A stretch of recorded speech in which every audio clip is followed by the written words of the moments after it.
Mr. Krause, you wrote a column for the Tribune, actually, opposing use of the rainy day funds money to set up this revolving loan fund for the water program. This is, of course, the issue that is very much at play right now. How are we going to fund the water plan?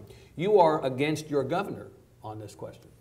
Tell us why you think there's a better way, and what is that better way? Again, I think it goes back to priorities. From what I understand, from last biennium to this biennium, we have about $19 billion more that we've spent in our budget. Right. It seems like we could have found $2 billion in that $19 billion to fund water. We wouldn't even be talking about that. But you have to cut it from someplace else, so tell me where you cut it from.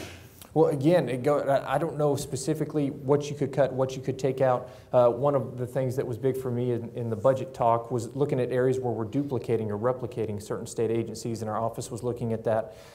So I don't know exactly what the formula or which program you could say definitively we'd cut this, this, and this to get the $2 billion. Right. But I know if you start with the base and have that $2 billion put in, then certain programs are just not going to get funded. So at this point now, unless they go back in and cut $2 billion from elsewhere in the budget to fund a water plan, you would continue to be a no vote on taking money out of the rainy day fund? That's correct. And one of the biggest problems, I think, for a lot of us is that if you did take that $2 billion based on ruling by the LBB, you would be breaking the spending cap. And I know we've talked a lot about what Washington, D.C. does with the debt ceiling and things like that. They say, oh, they're just breaking the debt ceiling. They don't have any fiscal responsibility. Right. I think it'd be disingenuous for Texas to do the exact same thing and then try to claim it's conservative because we're using it for a governmental purpose. Mr. Stickland, given how much money is in the rainy day fund, the improving health of the Texas economy, in particular the shale boom, which is providing a lot of revenue for the state that we didn't have as recently as the last session, given the fact that even the governor, upholder of conservative principles, has moved his position from 2011 to 2013 on the question of whether it's appropriate to use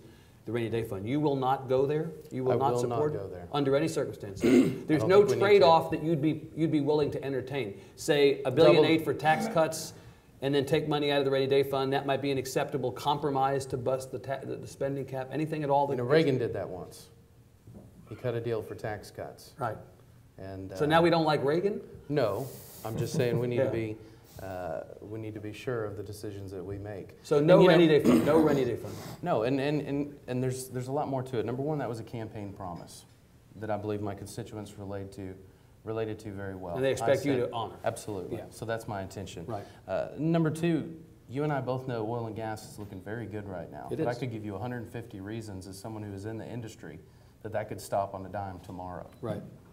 Okay, and we're talking about a fund that if things go really, really wrong, right, that's what we've got.